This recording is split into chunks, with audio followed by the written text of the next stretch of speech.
Thunderbird Nation, welcome to the Thunderbirds Coaches Show.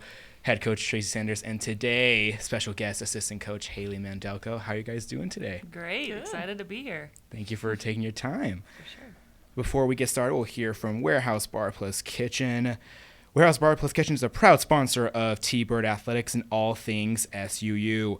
Warehouse is committed to serving up joy through local food, craft cocktails, beer, music, and entertainment. Warehouse provides a safe and friendly environment for 21 years and older and events that will create lasting memories and unforgettable times in Cedar City. Warehouse shows all your favorite sports games and has great food, live music, karaoke, pool tables, and a huge dance floor. Warehouse Bar Plus Kitchen always wants to remind you to have fun and drink responsibly. And, Coach, a lot has happened since last time. Last time we were on a Zoom. Mm-hmm. We're back in the confines of the radio studio now. Just start off with, the end of that road trip at UTA and just from that point to now. Yeah. Oh, gosh, it seems like forever ago. That was a tough road trip for us, and I think we talked about it on the Zoom. We had a kind of an overnight bus trip and try not to make any excuses for our performance, but I didn't feel like we were quite ready to go. We took a little hit, lost at the buzzer. I think good learning experience for us. Yeah. I feel like it fueled the fire for us moving forward. And, I think we have a group that's focusing on every single game one at a time and has an end goal, and they're working towards that goal. And so I think we've been a little bit rocky since we've been back. We've managed to win games, but, we've had some close games and some games where we went up and let people back in. And so I thought our last game against Stephen F. Austin was one of the longest games we've really stringed together as far as, close to 40 minutes and just played really well as a group. Yeah, that SFA game was amazing. Close throughout, very fun game, battle for first place. Now Thunderbirds own first place by 1.5 games. What is the goal for the rest of the season with 4 games left, and to try to maybe clinch the regular season title? Yeah, I think for us, we obviously have a tough road trip ahead of us. We're going back to Texas. And playing 2 really solid teams. I don't think anybody's record really speaks for the teams that they are right now. I feel like in this conference, you have to show up every day. Anyone can beat anyone on any night. And so, we're going on the road. It's a tough road trip. We just need to make sure we're focused in the first game and try to not think about, a championship or anything like that. We've worked hard to put ourselves in the position that we are in, and now we have to work hard to stay there.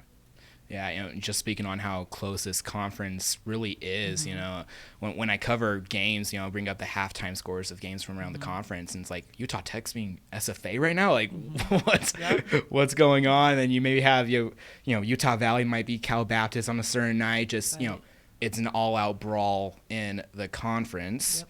And let's turn it over to your guest, Hailey Mandelko, assistant coach for the Thunderbirds. And Hailey, tell us a little bit about yourself. Thunderbird Nation obviously knows you as one of the assistant coaches on Tracy's staff, but just tell us a little about yourself, where you're from, your journey here to SUU. Absolutely. So I'm from Nebraska.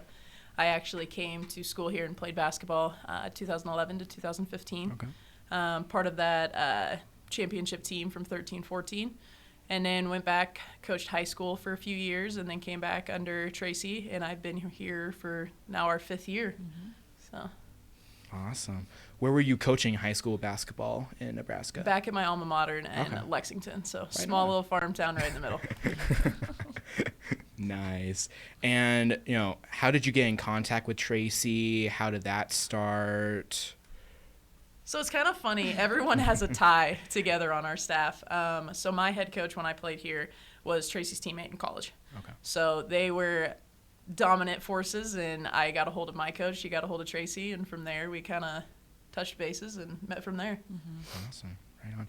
How does it feel to, to coach at your collegiate alma mater?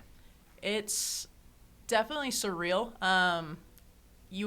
Just like from where it was to where it is now, it's just so much fun to watch the growth, and then to kind of be a part of 2 phenomenal teams, one as a player, one as a coach. It's been so much fun just to watch the crowd start to get back into it, the community start to get back into it, and watch this school go back from, being good to having some struggling years back to kind of being the powerhouse again. And it's fun to watch, Tracy lead this team to do it. What having like some, good tips you've taught the players just to keep their, head on a swivel, any good fundamentals, anything like that? I think the biggest thing is, we have such different players. We have kids that are extremely athletic. We have kids that, are just good at what they do, whether it's very simple to just being shooters. And I think we say it all the time, just know your role and do your role the best you can. Don't try to go outside your box and do something that you're not good at. That's time for growth later when we're practicing. But as a squad, and everyone has their role, everyone's good at something, and when you put it all together, we're an extremely good team. And I think we're starting to finally get to that spot.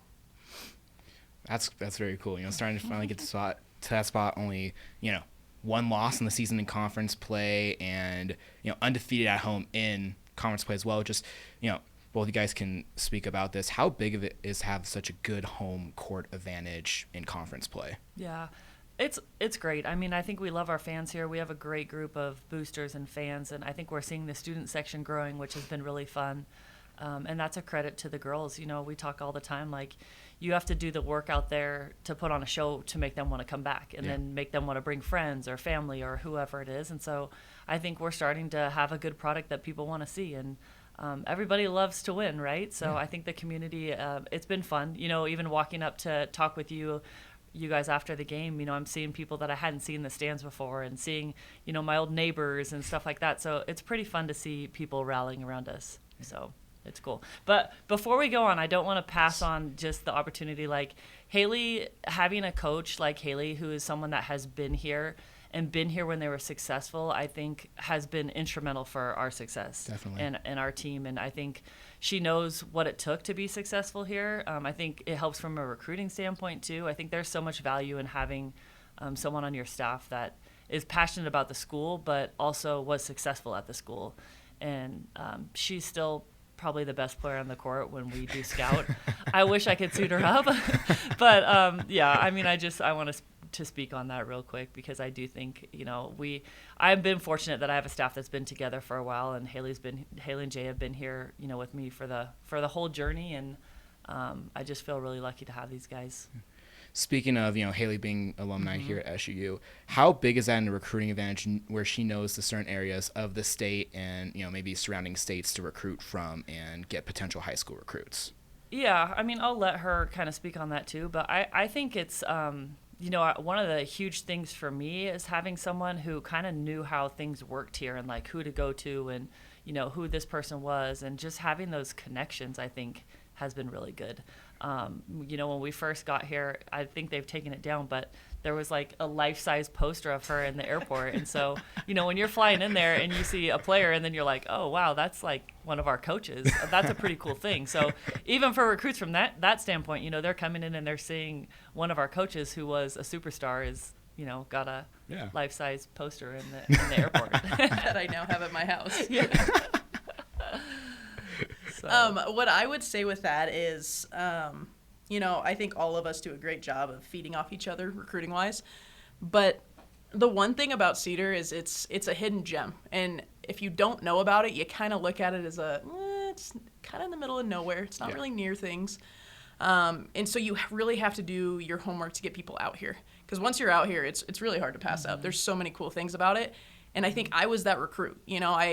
When I was recruited here, it was SUU was a part of the Summit League. So it was South Dakota State, North Dakota State, kind of places around Nebraska. Yeah.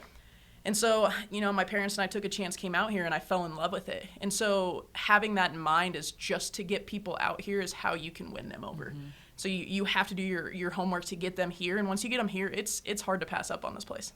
Absolutely. That was me as a student coming here in high school. Hey, your class sizes are going to be around maybe 20, 30 per class, and, way smaller than my high school class sizes were, and just also cute little town in the mountains. And, people definitely do say, where's SUU at? I say, well, it's in between St. George, and then about 40 minutes kind of to the right is Bryan Head a little bit, and they're like, oh, okay, now I know where it's at, But yeah, it's just, amazing opportunity here.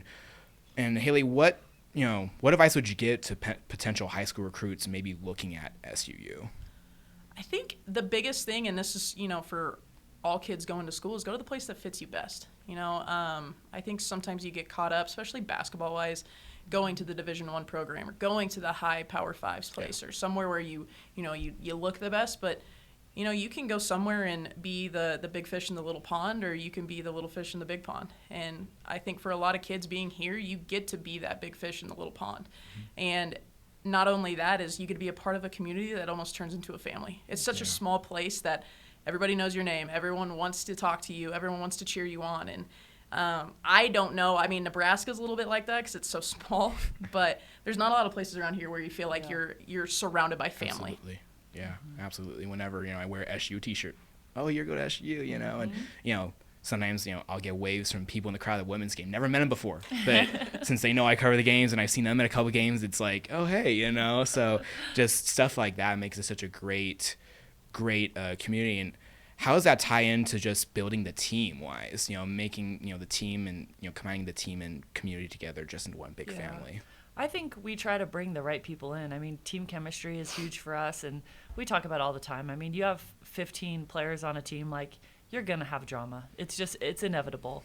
I think our group is really close, though. They get along great. They support each other.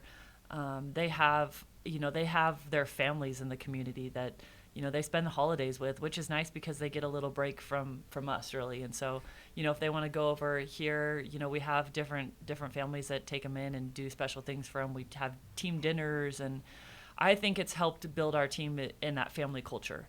I think it's something that we need to just continue to do more and more of, because I really do think that, especially as a freshman, you come in, you're going to go through a period where you're struggling. And doesn't matter if you're 5 minutes from home, across the country, across the world, like, you're going to have a hard time adjusting. And part of that is you have a lot more free time in college. We fill it with basketball, but you have a lot more free time. And I think, sometimes you get caught up in, like, okay, what do I do now? Yeah, exactly. So I think just having the support of a great community and a great team where you really have that family culture helps. How, and right now, first season in the WAC, has that family culture helped out a lot with now the team 13-1 with 4 games left in the season? I think so. I mean, you're seeing those people at our games. If you watch our girls afterwards, I mean, they're going up and hugging people, and they're just so excited to. Being at home is awesome for us, like you touched on. I mean, we always play well at home. It's a tough place to play, but I also think they have their family in the stands. They have those people that are so close to them now that that's who they're playing for. So it's fun to see. And with it being a tough place to play, do you think elevation keys into that quite a bit, Oh, yeah. Yeah. There used to be a sign up, right?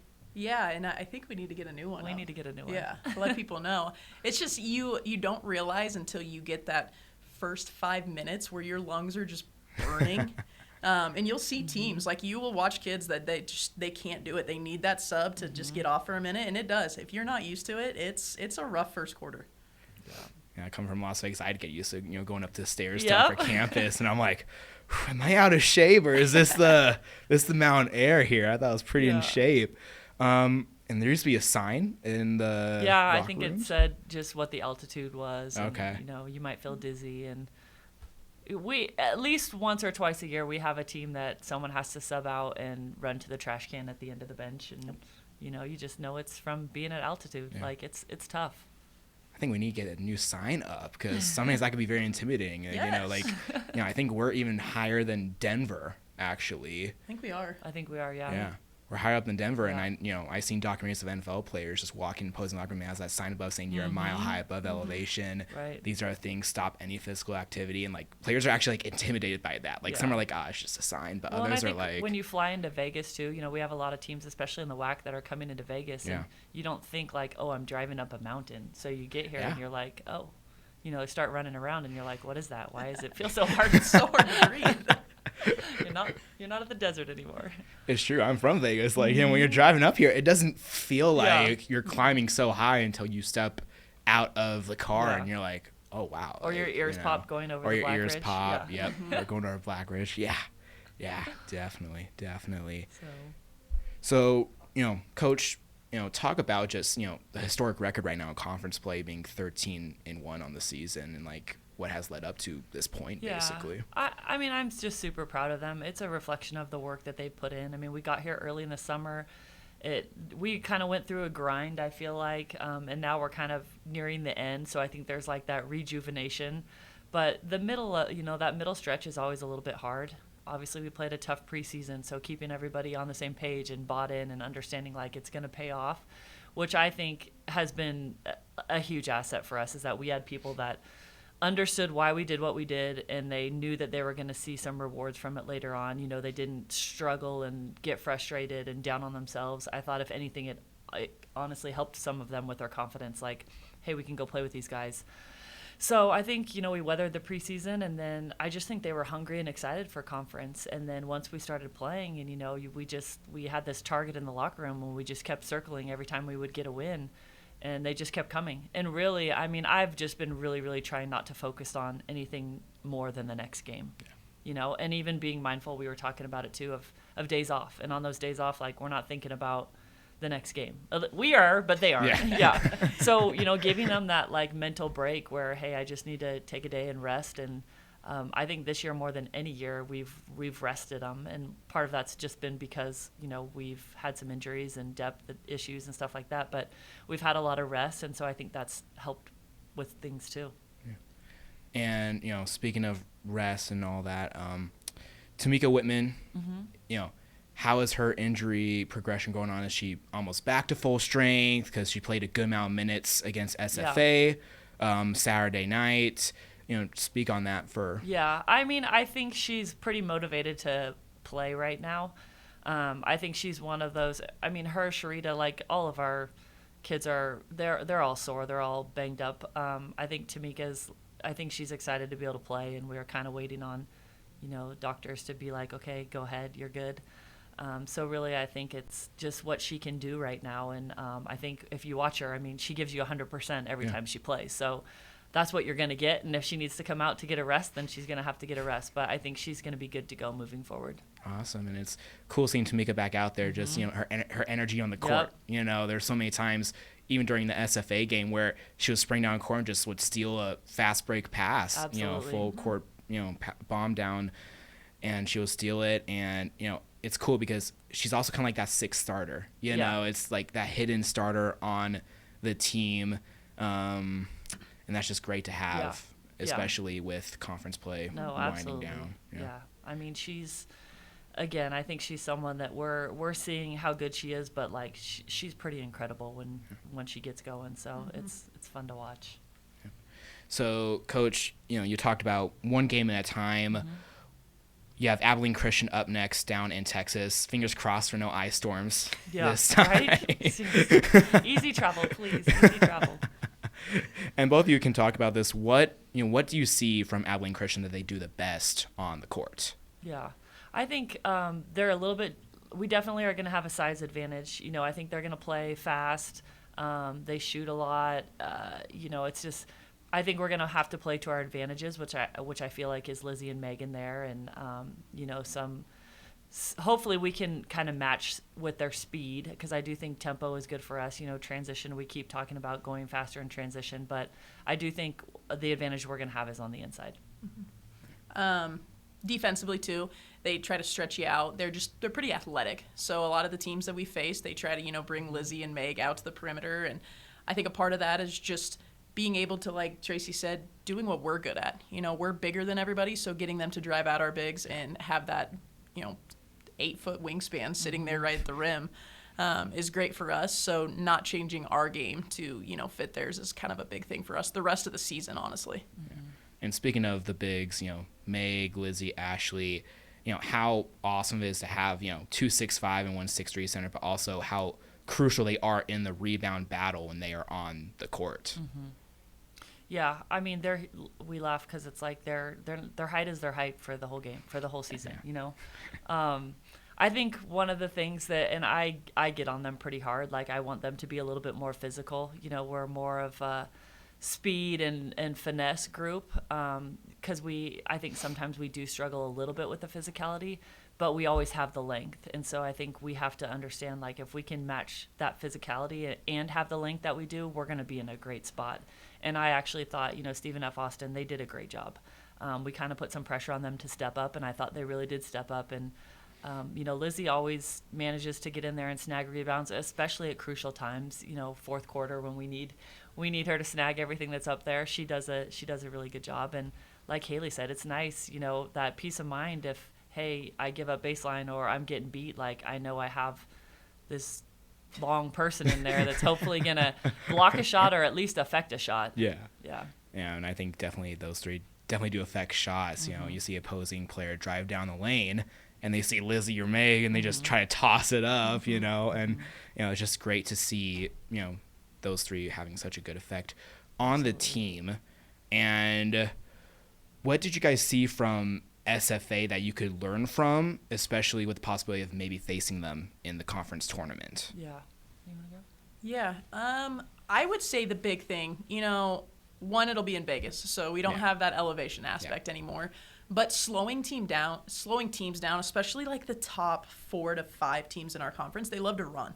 And most of their points come from transition. So us being able to slow it down for them and then speed up when we need to, kind of controlling tempo in general, I think is huge for us. And then if, you know, seeing SFA again is taking advantage of what we're good at.